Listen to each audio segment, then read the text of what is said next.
Las piedras son ecos de presencias. Vivas, vuelven a contar su historia, a exigir su incesante actuación. Con más de 2 siglos de historia, lo conocemos familiarmente como el castillo. Acumula historias e historia aún antes de constituirse en Museo del Pretérito, para volverse Museo Nacional de Historia. En los escasos días claros, podemos mirarlo desde el Paseo de la Reforma, a la altura del Ángel de la Independencia. Otra vista se tiene desde la actual colonia San Miguel Chapultepec y sus calles con el nombre de algunos de los defensores más notables contra la invasión estadounidense.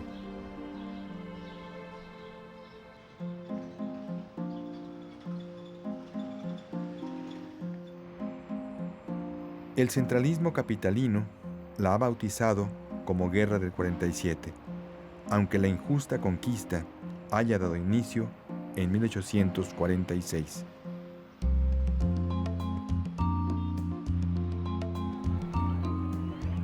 Ritual de paso de todo adolescente fiel a su soledad o a la urgencia de compartir sus ansias con el ser antagónico, el castillo es un hito que no entra en las representaciones cotidianas que se hacen de la ciudad, pero es un habitante en varios sentidos próximo a los usuarios de la urbe.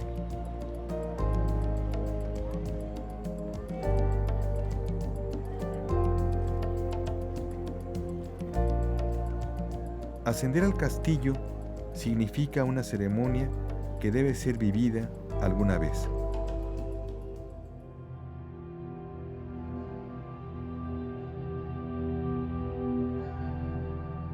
La ciudad en la que el castillo comienza a ser construido es una urbe en plena transformación.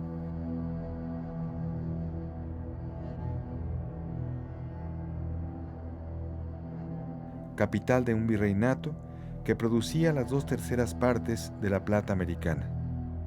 Esa Ciudad de México, como en la utopía de Voltaire, creía vivir en el mejor de los mundos posibles. Es la ciudad del orden y la geometría. La ciudad de la razón, rodeada por los barrios tradicionales, rebeldes y caóticos que habían sido esencia de la ciudad primigenia.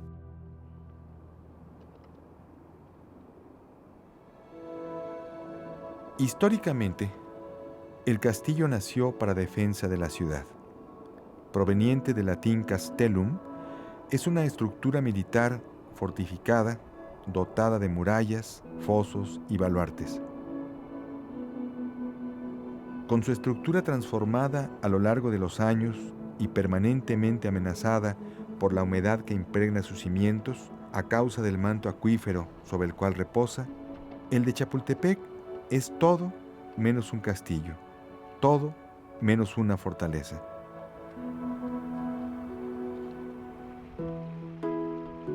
Sin embargo, nada puede despojarlo del nombre que le damos ni de la circunstancia adicional de que se encuentre en medio de un bosque. Castillo y bosque son dos elementos integrantes de nuestra memoria primigenia, espuelas para la imaginación, ámbitos para el surgimiento del prodigio. Desde su aparición en la revista Plural el 9 de junio de 1972, el cuento Tenga para que se entretenga, de José Emilio Pacheco, se incorporó a la imaginación de los lectores, especialmente de aquellos que hacían suya la Ciudad de México y en especial el bosque de Chapultepec, donde la acción tiene lugar. El escritor hechizaba un espacio de suyo hechizado.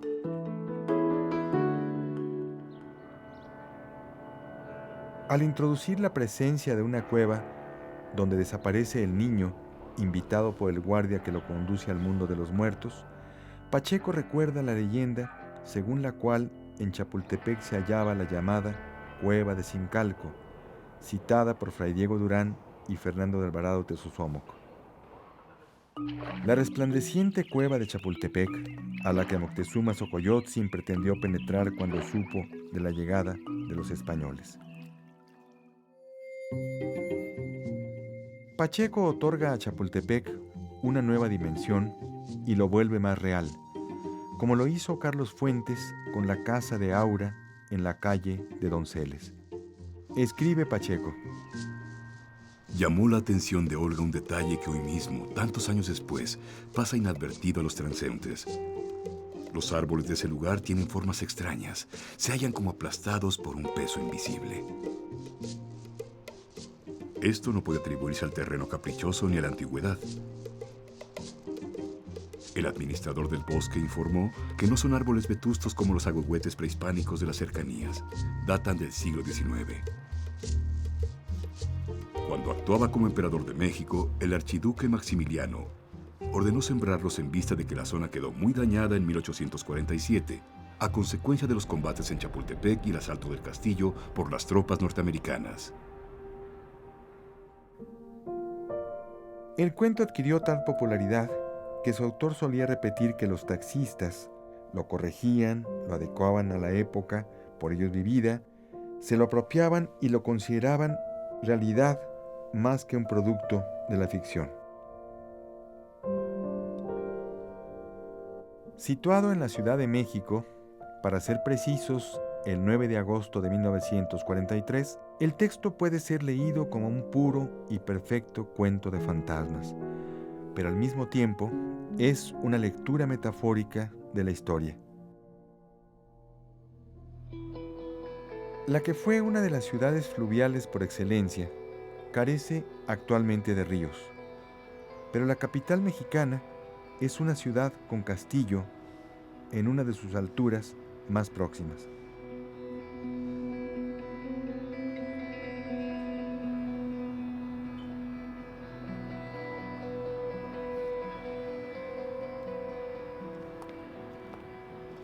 El primer poema significativo del romanticismo mexicano tiene como escenario el bosque de Chapultepec. En ese espacio ocurre la aparición del espectro de Cuauhtémoc ante el conjuro que de él hace el poeta Ignacio Rodríguez Galván. Escrito entre el 16 y el 27 de septiembre de 1839 y publicado en el Año Nuevo de 1840, el poema es una reflexión sobre la vencida grandeza de los antiguos mexicanos y la sociedad de ese momento destruida por el caos civil y la anarquía. México ha perdido la provincia de Texas, ha sufrido una primera guerra con Francia, el erario está exhausto y son notorias las divisiones entre civiles y militares.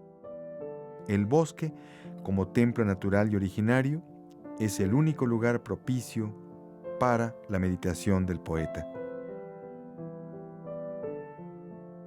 Tras negros nubarrones asomaba pálido rayo de luciente luna, tenuemente blanqueando los peñascos que de Chapultepec la falda visten. Cenicientos atrechos, amarillos o cubiertos de musgo verdinegro, atrechos se miraban, y la vista de los lugares de profundas sombras con terror y respeto se apartaba. Los corpulentos árboles ancianos, en cuya frente siglos mil reposan, sus canas venerables conmovían de viento leve al delicado soplo o el aleteo del nocturno cuervo, que tal vez descendiendo en vuelo rápido rizaba con sus alas sacudidas las cristalinas aguas de la alberca. Un año más adelante, para ser precisos, el primer domingo de 1840, Guillermo Prieto sale a la calle.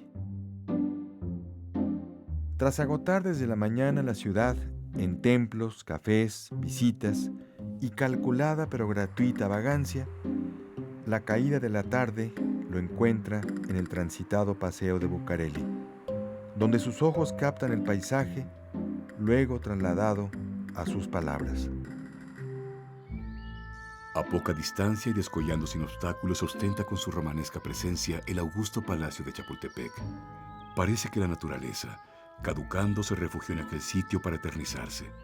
Parece que la ancianidad de aquellos árboles solemniza los recuerdos de la antigua grandeza de este suelo.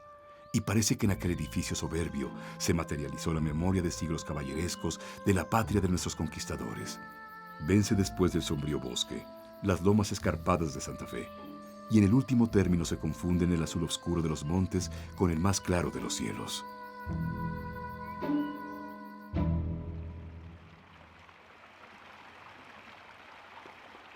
Unos meses después de la caminata de Prieto, tiene lugar uno más de los pronunciamientos que asolaban a México, particularmente a su capital. José María Gutiérrez de Estrada se apresuró a enviar una carta al presidente Anastasio Bustamante, advirtiéndole sobre la posibilidad de que en 20 años flotara la bandera de Estados Unidos sobre Palacio Nacional. Fueron necesarios solo 7 años para que la bandera de las barras y las estrellas fuera izada en los principales edificios tomados por el invasor y de manera significativa en el Alcázar de Chapultepec el 13 de septiembre de 1847.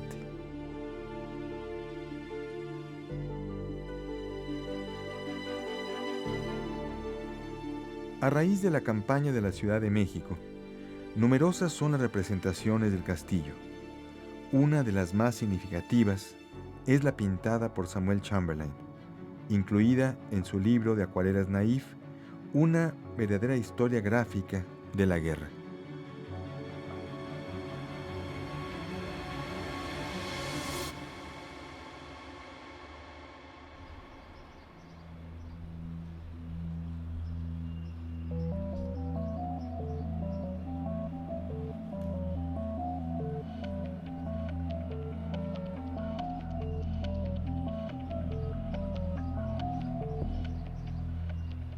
Uno de los temas de nuestra historia que mayores polémicas provoca y más pasiones desata es el de la actuación de los cadetes del Colegio Militar en la defensa del castillo de Chapultepec el 13 de septiembre de 1847.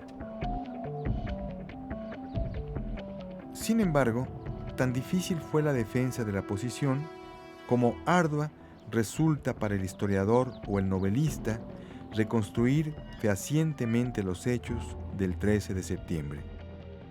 Realidad histórica o leyenda poética. Es más justo afirmar que los conocidos con el nombre genérico de niños héroes son al mismo tiempo una realidad histórica y un mito poético.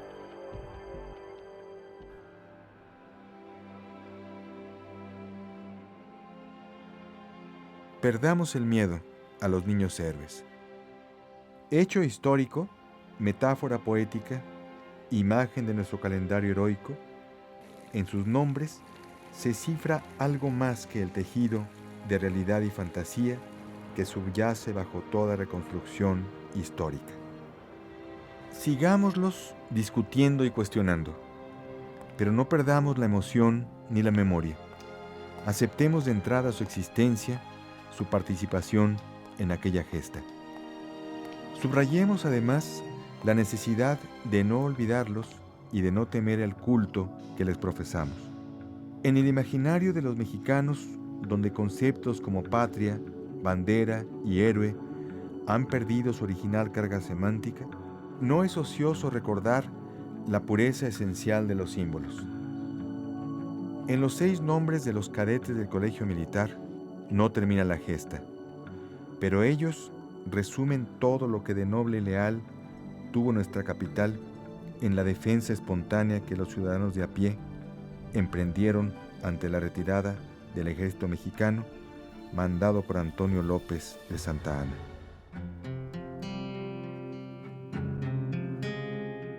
Con su ensayo político sobre el reino de la Nueva España, Alexander von Humboldt hizo una gran aportación al redescubrimiento de nuestro continente, pero de la misma forma despertó la codicia del extranjero y contribuyó, acaso sin quererlo, a fomentar la leyenda de la riqueza mexicana.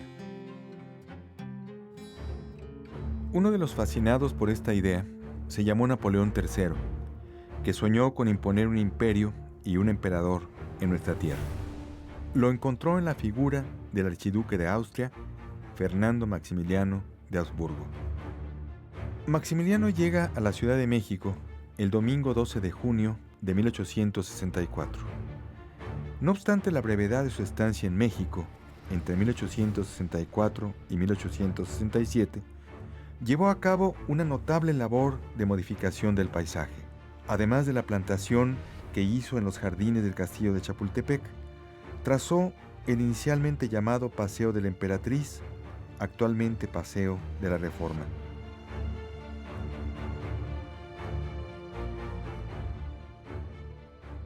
Una de las medidas iniciales de Maximiliano fue habitar el Palacio de Chapultepec y con eso convertir en hito urbano uno de los edificios ignorados desde su construcción a fines del siglo XVIII. Ich bin Charlotte Amelia, die Frau von Ferdinand Maximilian Joseph, Erzherzog von Österreich, Prinz von Ungarn und Böhmen, Graf von Habsburg, Prinz von Lothringen, Kaiser von Mexiko und König der Welt. Ich vergebe dir alles, was du mir angetan hast. Ich vergebe all unseren Feinden und ich vergebe Mexiko. Wie soll ich denn Mexiko nicht vergeben, Maximilian? Wenn ich jeden Tag deine Krone ausschüttle und die kaiserliche Flagge wasche und sie auf dem höchsten Turm zum Trocknen aufhänge, Maximilian, ich liebkose sie. Ich falte sie, verwahre sie und ich verspreche dir, dass ich sie morgen wieder raushole, um sie zu schwanken, damit ganz Europa sie sieht. Man hat uns einen sich sträubenden Thron gegeben. Sie haben uns eine Krone aus Stacheln und Schatten aufgesetzt. Sie haben uns betrogen, Maximilian, und du hast mich betrogen. Sie haben uns verlassen, Max, und du hast mich verlassen. Wer? Sag mir, wer von den Lebenden sich daran erinnert, wenn nicht ich? Wer, wenn nicht ich? Und wer, wenn nicht die Geschichte? Nur die Geschichte und ich, Maximilian. Wir, die lebendig und verrückt sind. Aber mir vergeht das Leben. Wie schade, Maximilian.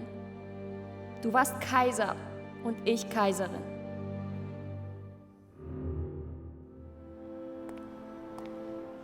Gran parte de óleos y grabados que representan la salida de Maximiliano y Carlota desde Trieste hacen elemento protagónico al castillo de Miramar. No es una metáfora. Maximiliano había encontrado finalmente el enclave para el palacio anhelado para el fin de sus días. No es casual entonces que buscara en territorio mexicano un lugar que le recordara, al menos en espíritu, su morada en Trieste.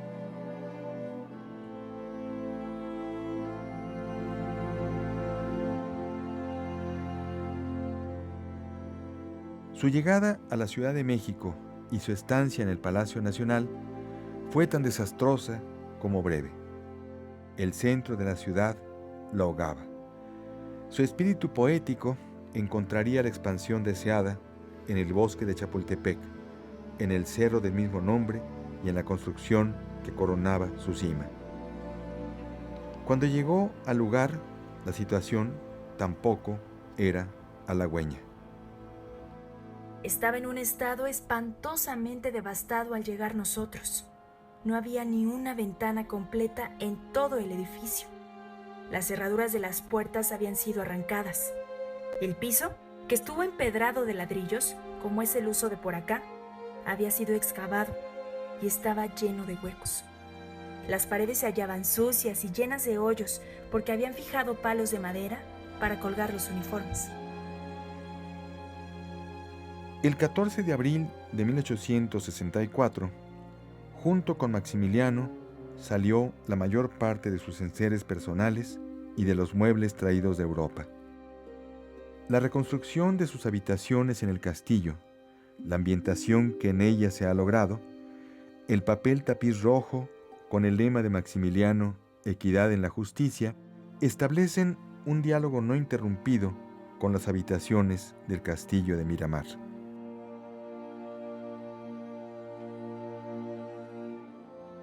Fue preciso hacer varios ajustes para que la pareja imperial quedara instalada en unas habitaciones relativamente modestas, aunque para la decoración de la nueva morada hayan sido traídos de Europa muebles y accesorios.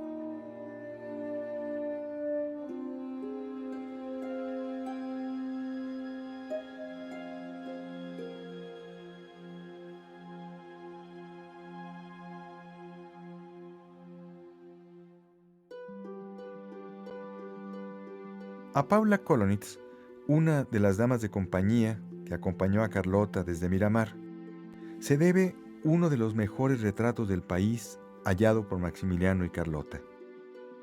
El capítulo 7 de su libro, Un viaje a México en 1864, registra su visita a Chapultepec. Se extasía en el bosque y aunque le parece que la parte mayor del edificio es larga y estrecha, de fea forma e incómoda distribución, por ella sabemos que la pareja imperial se instaló casi de inmediato en el castillo, cuyo mayor lujo era el paisaje.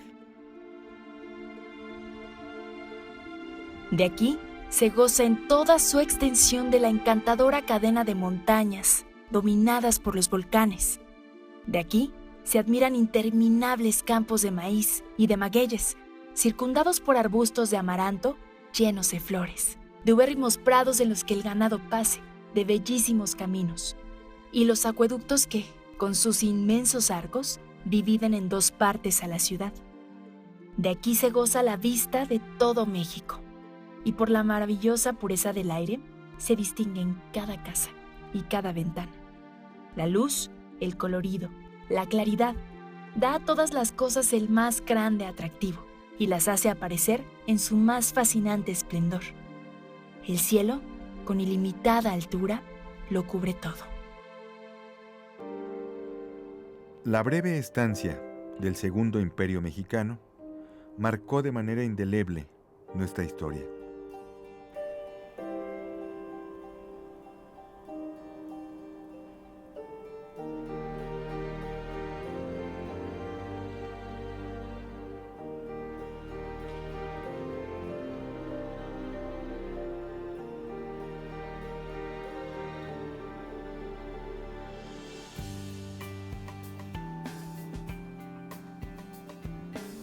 Dejar testimonio de ella no es servidumbre, sino comprobación de las palabras escritas por Juárez la única noche que pasó en el castillo y donde escribió el siguiente discurso.